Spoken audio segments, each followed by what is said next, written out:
noted in Israel tonight, Secretary of State Hillary Clinton saying the U.S. is pushing for a deal that moves towards a comprehensive peace for all people of the region.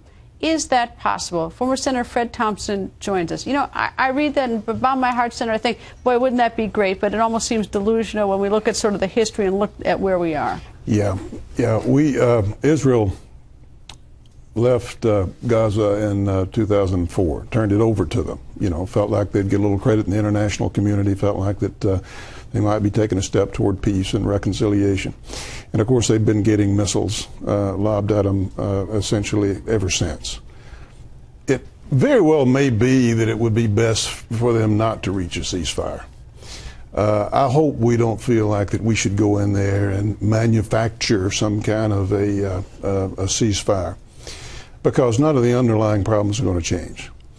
The Hamas is sending their children in to die in order to be able to kill innocent Israeli children. They feel like they're in occupied territory by the Israelis. That's not going to change. They have devoted themselves and their lives to this endeavor to wipe Israel off the face of the earth. If they stop lobbing the missiles, they're still going to have missiles underground. They're still going to have their tunnels. They're still going to have the missiles placed around in residential areas and all that. They're still going to have Iran there supplying longer and longer and longer range missiles that can now terrorize Tel Aviv and almost reach Jerusalem. They're still going to have the routes, as you pointed out, to get the missiles in there. I'm afraid the Israelis are going to have to go in there with ground forces. That they're loath to reach some kind of a temporary ceasefire, knowing all that framework is still there. They're going to have to go in there and clean out that viper's nest. Except for one thing, I mean, the human cost is tremendous if that happens. I mean, there's going to be a slaughter of so many innocent people for the Hamas terrorists in there. There's no question about that.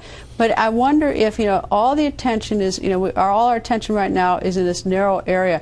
But without Iran being able to channel these weapons to Hamas, and without Egypt being complicit in providing, and the Sudan, President Bashir's Sudan, I wonder if we're, you know, if we're not looking farther down the chain, if our eye, you know, the world's attention shouldn't instead be on Iran, because if you choke off their weapons, you know, they have a hard. I mean, if you don't have a rocket, you can't send a rocket. There's no solution without bringing Iran into compliance with reason.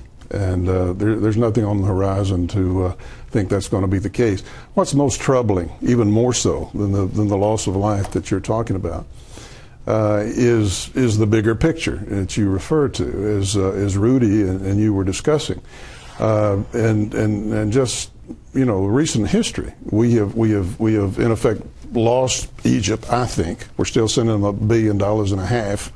Every year, but as they denounce Iran and say they want to be, as they denounce Israel, say they want to be an honest broker.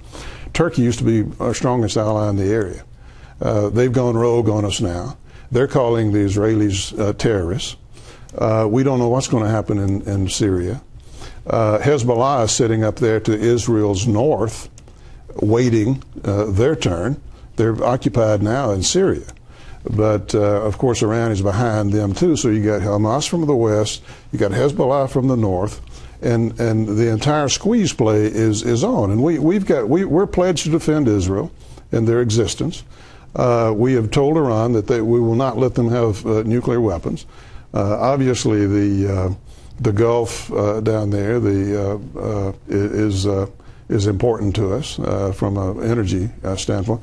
Vital interest there, and yet the situation seems to be getting worse as we kind of step back and just kind of let all of that take care of itself. We're kind of losing out. But you know, for the life, I was in the Sudan in April, and President Bashir is torturing and killing his people, and it's just unbelievable what he's doing.